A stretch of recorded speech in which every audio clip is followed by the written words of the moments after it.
ओम श्री गणेशाय नमः। श्री शिव महापुराण विद्वेश्वर संहिता 24वां अध्याय। इस अध्याय में हम जानेंगे भस्म महात्म का निरूपण। सूत जी बोले, हे महर्षियों, भस्म संपूर्ण मंगलों को देने वाला तथा उत्तम है। उसके दो भेद बताए गए हैं। मैं उन भेदों का वर्णन करता हूँ, आप लोग सावधान होकर सुनिए। एक को महाभस्म जानना चाहिए और दूसरे को स्वल्प भस्म। महाभस्म के भी अनेक भेद हैं। वह 3 प्रकार का कहा गया है, श्रोत, स्मार्त और लौकिक। स्वल्प भस्म के भी बहुत से भेदों का वर्णन किया गया है। श्रोत और स्मार्त भस्मों को केवल द्विजों के ही उपयोग में आने योग्य कहा गया है। तीसरा जो लौकिक भस्म है, वह अन्य लोगों के भी उपयोग में आ सकता है। श्रेष्ठ महर्षियों ने यह बताया है कि द्विजों को वैदिक मंत्रों के उच्चारण पूर्वक भस्म धारण करना चाहिए। दूसरे लोगों के लिए बिना मंत्र के ही केवल धारण करने का विधान है। जले हुए गोबर से उत्पन्न होने वाला भस्म आग्नेय कहलाता है। हे महामुनि, वह भी त्रिपुंड का द्रव्य है, ऐसा कहा गया है। अग्निहोत्र से उत्पन्न हुए भस्म का भी मनीषी पुरुषों को संग्रह करना चाहिए। अन्य यज्ञ से प्रकट हुआ भस्म भी त्रिपुंड धारण के काम में आ सकता है।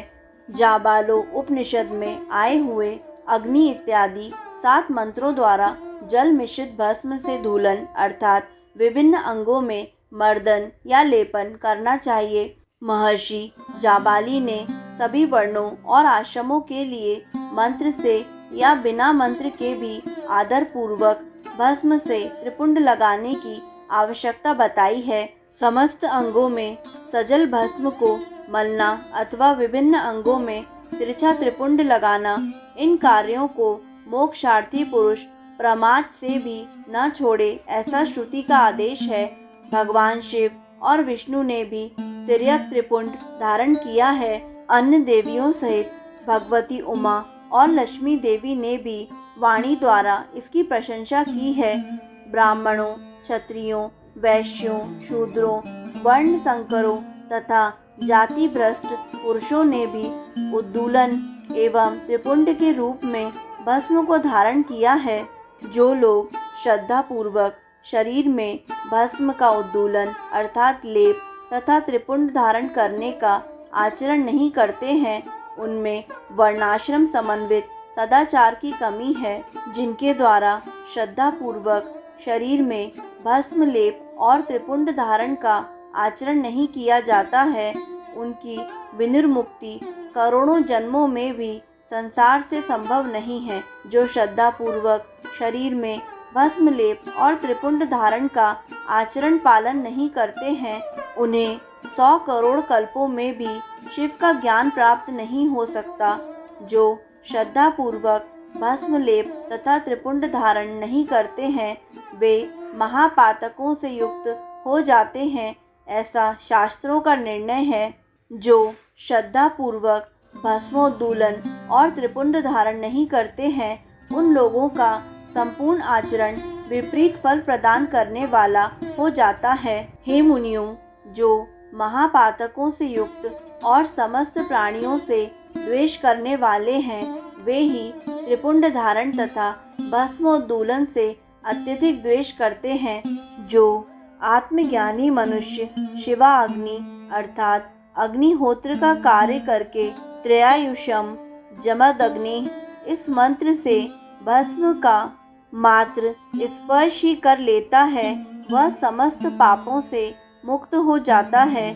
जो मनुष्य तीनों संध्या कालों में श्वेत भस्म के द्वारा त्रिपुंड धारण करता है, वह समस्त पापों से मुक्त होकर शिव सानिध्य का आनंद भोगता है।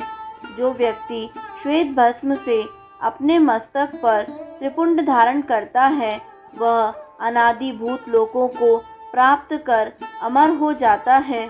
बिना भस्म धारण किए षडाक्षर अर्थात ओम नमः शिवाय मंत्र का जप नहीं करना चाहिए। विधि पूर्वक भस्म से त्रिपुंड धारण करके ही इसका जप करना चाहिए। दयाहीन, अधम, महापापों से युक्त उपपापों से युक्त मूर्ख अथवा पतित व्यक्ति भी जिस देश में नित्य भस्म धारण करते रहते हैं, वह देश सदैव संपूर्ण तीर्थों और यज्ञों से परिपूर्ण ही रहता है। त्रिपुंड धारण करने वाला पापी जीव भी समस्त देवों और असुरों के द्वारा पूज्य है। यदि पुण्य आत्मा त्रिपुंड से युक्त है तो उसके लिए कहना ही क्या। भस्म धारण करने वाला शिव ज्ञानी जिस देश में स्वेच्छा चला जाता है, उस देश में समस्त तीर्थ आ जाते हैं। इस विषय में और अधिक क्या कहा जाए। विद्वानों को सदैव भस्म धारण करना चाहिए एवं लिंगा अर्चन करके षडाक्षर मंत्र का जप करना चाहिए। ब्रह्मा, विष्णु, रुद्र, मुनिगण और देवताओं के द्वारा भी भस्म धारण करने के महत्व का वर्णन किया जाना संभव नहीं है। जिसने अपने वर्ण तथा आश्रम धर्म से संबंधित आचार तथा क्रियाएं लुप्त कर दी हैं, यदि वह भी त्रिपुंड धारण करता है तो समस्त पापों से मुक्त हो जाता है। जो भस्म धारण करने वाले को त्याग कर धार्मिक कृत्य करते हैं, उनको करोड़ों जन्म लेने पर भी संसार से मुक्ति प्राप्त नहीं हो पाती है। जिस ब्राह्मण ने भस्म से अपने सिर पर त्रिपुंड धारण कर लिया है, उसने मानो गुरु से सब कुछ पढ़ लिया है और सभी धार्मिक अनुष्ठान कर लिए हैं। जो मनुष्य भस्म धारण करने वाले को देखकर उसे कष्ट देते हैं, वे निश्चित ही चांडाल से उत्पन्न हुए हैं, ऐसा विद्वानों को जानना चाहिए। भक्ति परायण ब्राह्मण और क्षत्रिय को मानस्तों के तनय इस मंत्र से अभिमंत्रित भस्म को शास्त्र सम्मत कहे गए अंगों पर धारण करना चाहिए। वैश्य त्र्यंबकम यजामहे इस मंत्र से और शूद्र शिवाय नमः इस पंचाक्षर मंत्र से भस्म को अभिमंत्रित कर धारण करें। विधवा स्त्रियों के लिए भस्म धारण की विधि शूद्रों के समान कही गई है। 5 ब्रह्मादि मंत्रों से अभिमंत्रित भस्म के द्वारा गृहस्थ त्रिपुंड धारण करे। ब्रह्मचारी त्र्यंबकम यजामहे इस मंत्र से भस्म को अभिमंत्रित करके और वानप्रस्थी अघोरेभ्योऽथ इस मंत्र से भस्म को अभिमंत्रित करके त्रिपुंड धारण करे। किंतु यति अर्थात सन्यासी प्रणव के मंत्र से भस्म को अभिमंत्रित करके त्रिपुंड धारण करे। जो वर्णाश्रम धर्म से परे हैं, वह शिवोहम इस भावना से नित्य त्रिपुंड धारण करें और जो शिव योगी हैं, वह ईशानः सर्व विद्या नाम इस भावना को करता हुआ त्रिपुंड धारण करे। सभी वर्णों के द्वारा भस्म धारण करने के इस उत्तम कार्य को नहीं छोड़ना चाहिए। अन्य जीवों को भी सदा भस्म धारण करना चाहिए, ऐसा भगवान शिव का आदेश है। भस्म स्नान करने से जितने कण शरीर में प्रवेश करते हैं, उतने ही शिवलिंगों को वह धारक अपने शरीर में धारण करता है। ब्राह्मण, क्षत्रिय, वैश्य, शूद्र, वर्ण संकर, स्त्री, सधवा, विधवा, बालक, पाखंडी, ब्रह्मचारी, गृहस्थ, वानप्रस्थी, सन्यासी, व्रती और सन्यासिनी स्त्रियां, ये सभी भस्म के त्रिपुंड धारण के प्रभाव के द्वारा मुक्त हो जाते हैं, इसमें संशय नहीं है। जैसे ज्ञानवश या अज्ञानवश धारण की गई अग्नि सबको समान रूप से जलाती है, वैसे ही ज्ञान या अज्ञानवश धारण किया गया भस्म भी समान रूप से सभी मनुष्यों को पवित्र करता है। भस्म तथा रुद्राक्ष धारण के बिना जल अथवा अन्न को अंश मात्र भी नहीं खाना चाहिए। गृहस्थ, वानप्रस्थ, सन्यासी और वर्ण संकर जाति का व्यक्ति यदि भस्म एवं रुद्राक्ष को धारण किए बिना भोजन करता है, तो वह मात्र पाप ही खाता है और नरक की ओर प्रस्थान करता है। ऐसे समय में उक्त वर्ण धर्मों का वह व्यक्ति गायत्री मंत्र के जप से तथा यति अर्थात सन्यासी मुख्य प्रणव मंत्र के जप से प्रायश्चित करके मुक्ति प्राप्त कर सकता है। जो त्रिपुंड की निंदा करते हैं वे साक्षात शिव की ही निंदा करते हैं, और जो त्रिपुंड को धारण करते हैं वे साक्षात उन्हीं शिव को ही धारण करते हैं।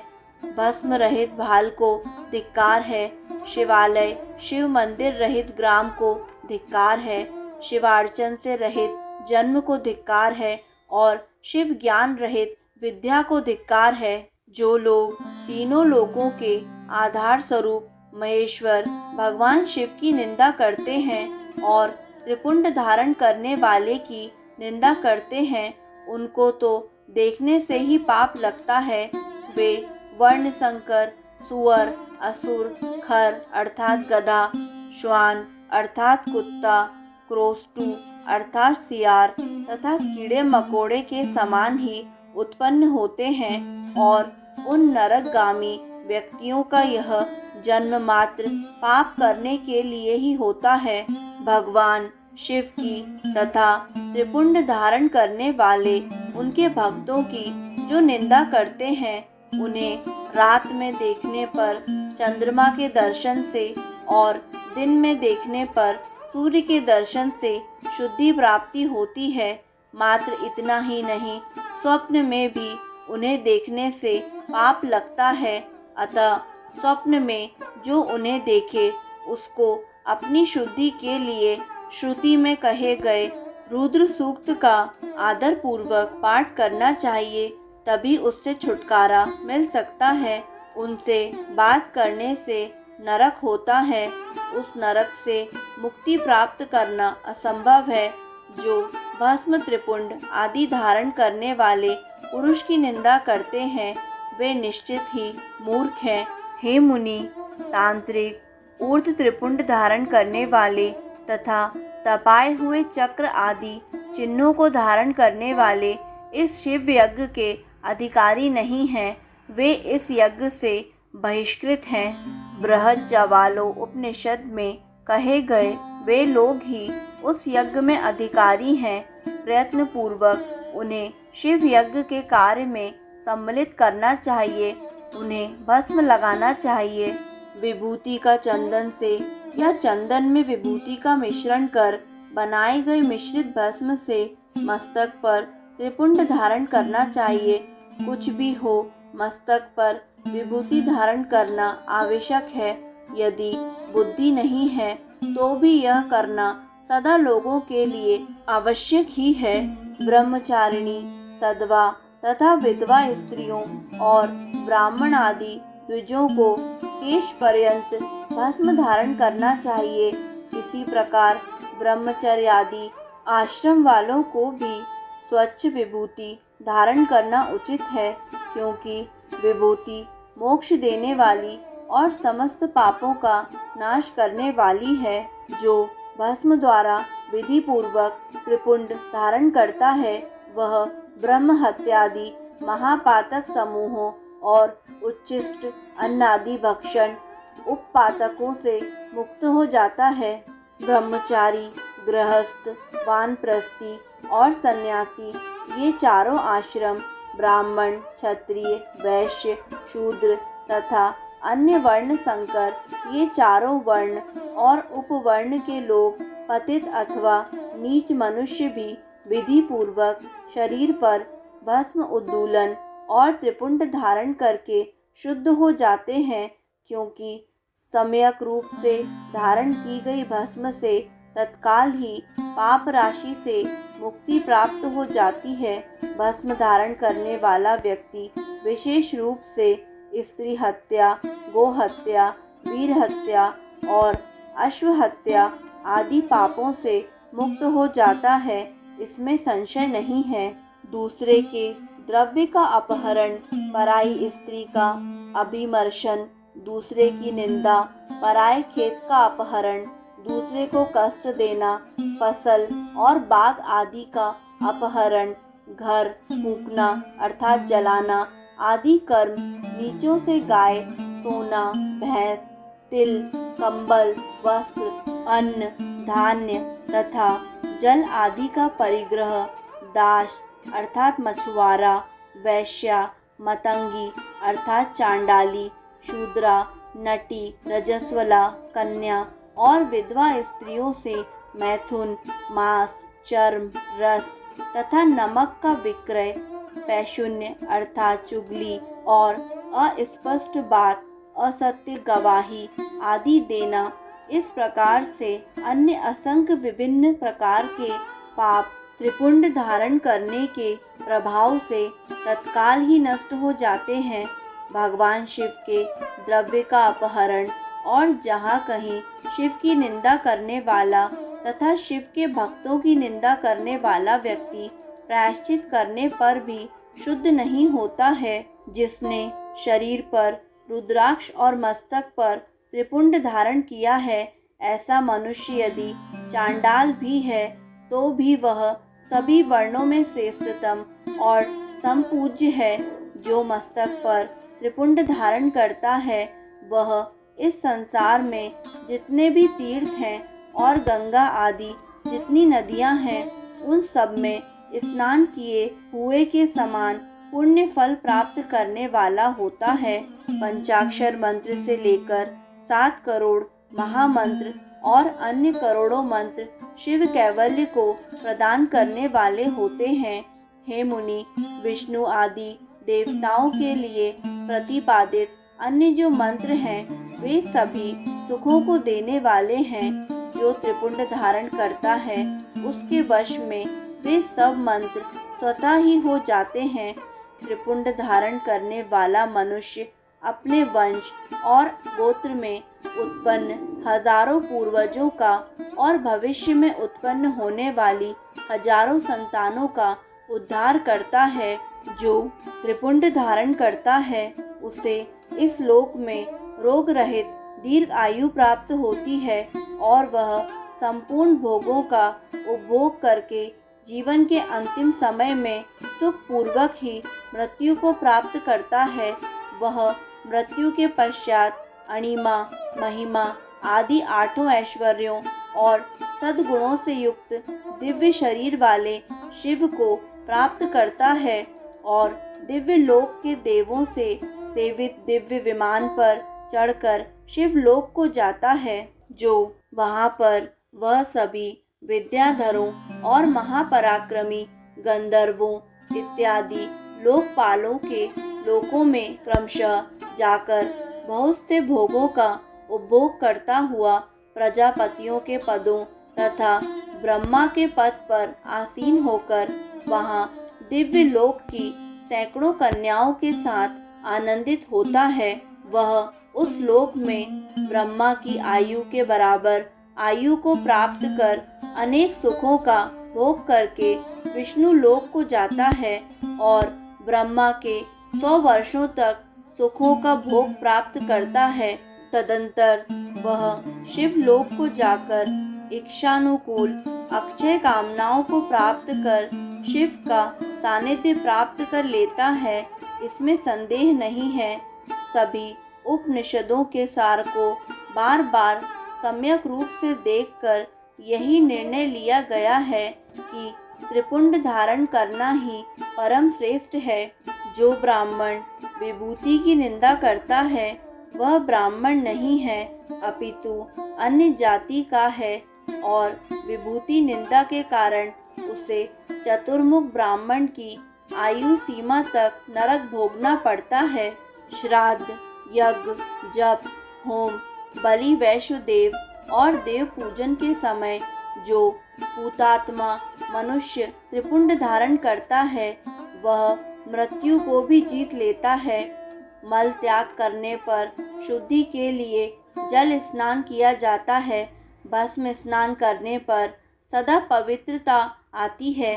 मंत्र स्नान पाप का हरण करता है और ज्ञान रूपी जल में अवगाहन करने पर परम पद की प्राप्ति होती है। समस्त तीर्थों में स्नान करने से जो पुण्य फल प्राप्त होता है वह फल भस्म स्नान करने वाले को प्राप्त हो जाता है। भस्म स्नान ही परम श्रेष्ठ तीर्थ है, जो प्रतिदिन गंगा स्नान के समान है। भस्म तो भस्म रूपी साक्षात शिव है, जो त्रिलोक्य को पवित्र करने वाला है।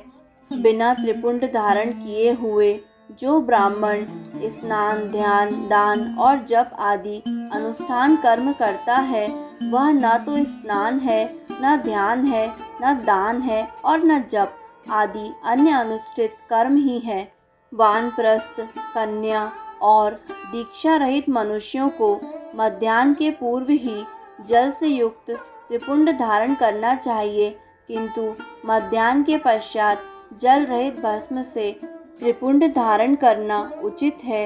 इस प्रकार श्रद्धापूर्वक दृढ़ निश्चय वाला जो व्यक्ति नित्य त्रिपुंड धारण करता है, उसे ही शिव भक्त जानना चाहिए।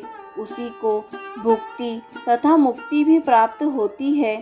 जिसके अंग पर प्रचुर पुण्य देने वाला एक भी रुद्राक्ष नहीं है और वह त्रिपुंड से भी रहित है, उसका जन्म लेना व्यर्थ है। इसके पश्चात भस्म धारण तथा त्रिपुंड की महिमा एवं विधि बताकर सूत जी ने फिर कहा, हे महर्षियों, इस प्रकार मैंने संक्षेप से त्रिपुंड का महात्म्य बताया है। यह समस्त प्राणियों के लिए गोपनीय रहस्य है, अतः आपको भी इसे गुप्त ही रखना चाहिए। मुनिवरों, ललाट आदि सभी निर्दिष्ट स्थानों में जो भस्म से 3 तिरछी रेखाएं बनाई जाती हैं, उन्हीं को विद्वानों ने त्रिपुंड कहा है। भोहों के मध्य भाग से लेकर जहाँ तक भोहों का अंत है, उतना बड़ा त्रिपुंड ललाट में धारण करना चाहिए। मध्यमा और अनामिका उंगली से 2 रेखाएं करके बीच में अंगुष्ठ द्वारा प्रतिलोम भाव से की गई रेखा त्रिपुंड कहलाती है। अथवा बीच की 3 उंगलियों से भस्म लेकर यत्न पूर्वक भक्ति भाव से ललाट में त्रिपुंड धारण करें। त्रिपुंड अत्यंत उत्तम तथा भोग और मोक्ष को देने वाला है। त्रिपुंड की तीनों रेखाओं में से प्रत्येक के 9 देवता हैं, जो सभी अंगों में स्थित हैं। मैं उनका परिचय देता हूँ, सावधान होकर सुने। हे मुनिवरों, प्रणव का प्रथम अक्षर आकार, गाह्यपत्य, अग्नि, पृथ्वी, धर्म, रजोगुण, ऋग्वेद, क्रियाशक्ति, प्रातः सवन तथा महादेव, ये त्रिपुंड की प्रथम रेखा के 9 देवता हैं। यह बात शिव दीक्षा परायण पुरुषों को अच्छी तरह समझ लेना चाहिए। हे मुनि श्रेष्ठों, प्रणव का दूसरा अक्षर उकार, दक्षिणाग्नि, आकाश, सत्वगुण, यजुर्वेद, माध्याह्न दिन सवन, इच्छा शक्ति, अंतरात्मा तथा महेश्वर, ये दूसरी रेखा के 9 देवता हैं। ऐसा शिव दीक्षित लोगों को जानना चाहिए। हे मुनि श्रेष्ठों, प्रणव का तीसरा अक्षर मकार, आहवनीय अग्नि, परमात्मा, तमोगुण, धूलोक, ज्ञान शक्ति, सामवेद, तृतीय सवन तथा शिव, ये तीसरी रेखा के 9 देवता हैं। ऐसा शिव दीक्षित भक्तों को जानना चाहिए। इस प्रकार स्थान देवताओं को उत्तम भक्ति भाव से नित्य नमस्कार करके स्नान आदि से शुद्ध हुआ पुरुष यदि त्रिपुंड धारण करे, तो भोग और मोक्ष को भी प्राप्त कर लेता है। हे मुनीश्वरों, ये संपूर्ण अंगों में स्थान देवता बताए गए हैं। अब उनमें संबंधित स्थान बताता हूँ, भक्ति पूर्वक सुनिए।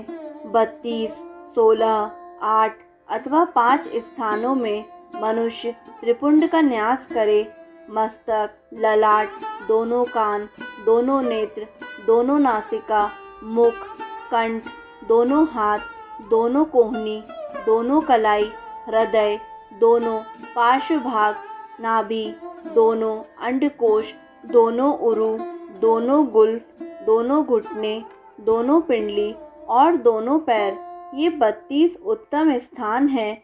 इनमें क्रमशः अग्नि, जल, पृथ्वी, वायु, 10 दिक्प्रदेश, 10 दिक्पाल तथा 8 वसुओं का निवास है। धरा, ध्रुव, सोम, आप, अनिल, अनल, प्रत्यूष और प्रभास, ये 8 वसु कहे गए हैं। इन सबका नाम मात्र लेकर इनके स्थानों में विद्वान पुरुष त्रिपुंड धारण करे अथवा एकाग्र चित्त होकर 16 स्थानों में ही त्रिपुंड धारण करे।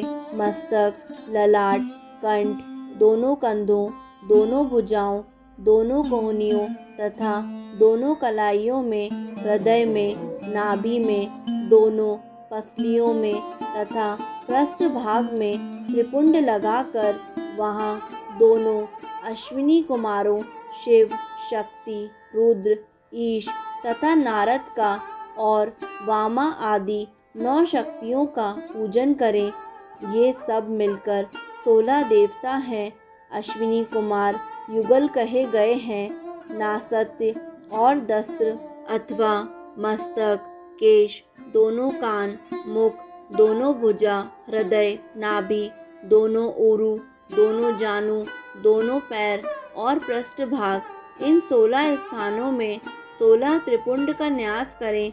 मस्तक में शिव, केशों में चंद्रमा, दोनों कानों में रुद्र और ब्रह्मा, मुख में विघ्नराज गणेश, दोनों भुजाओं में विष्णु और लक्ष्मी, हृदय में शंभु, नाभि में प्रजापति, दोनों उरुओं में नाग और नाग कन्याएं, दोनों घुटनों में ऋषि कन्याएं, दोनों पैरों में समुद्र तथा विशाल पृष्ठ भाग में संपूर्ण तीर्थ देवता रूप से विराजमान हैं। इस प्रकार 16 स्थानों का परिचय दिया गया। अब 8 स्थान बताए जा रहे हैं। गृह स्थान, ललाट, परम उत्तम, कर्ण युगल, दोनों कंधे, हृदय और नाभि, ये 8 स्थान हैं। इनमें ब्रह्मा तथा सप्तऋषि, ये 8 देवता बताए गए हैं। हे मुनीश्वरों, भस्म के स्थान को जानने वाले विद्वानों ने इस तरह 8 स्थानों का परिचय दिया है। अथवा मस्तक, दोनों भुजाएं, हृदय और नाभि, इन 5 स्थानों को भस्म वेत्ता पुरुषों ने भस्म धारण के योग्य बताया है। यथा संभव देश, काल आदि की अपेक्षा रखते हुए उद्दूलन भस्म को अभिमंत्रित करना और जल में मिलाना आदि कार्य करें। यदि उद्दूलन में भी असमर्थ हो तो त्रिपुंड आदि लगाएं। त्रिनेत्रधारी, तीनों गुणों के आधार तथा तीनों देवताओं के जनक भगवान शिव का स्मरण करते हुए नमः शिवाय कहकर ललाट में त्रिपुंड लगाएं। ईशाभ्याम नमः ऐसा कहकर दोनों पार्श्व भागों में त्रिपुंड धारण करें। बीजाभ्याम नमः यह बोलकर दोनों प्रकोष्ठों में भस्म लगाएं। पितराभ्याम नमः कहकर नीचे के अंग में, उमेशाभ्याम नमः कहकर ऊपर के अंग में तथा भीमाय नमः कहकर पीठ में और सिर के पिछले भाग में त्रिपुंड लगाना चाहिए। इस प्रकार शिव महापुराण के प्रथम विद्वेश्वर संहिता के साध्य साधन खंड में भस्म धारण वर्णन नामक 24वां अध्याय पूर्ण हुआ। दोस्तों, आगे आने वाले अध्यायों को निरंतर सुनने के लिए हमारे YouTube चैनल आध्यात्मिक कथाएं को लाइक करें, सब्सक्राइब करें और बेल आइकन पर प्रेस करें ताकि आगे आने वाली सभी वीडियो की जानकारी आपको निरंतर मिलती रहे। धन्यवाद।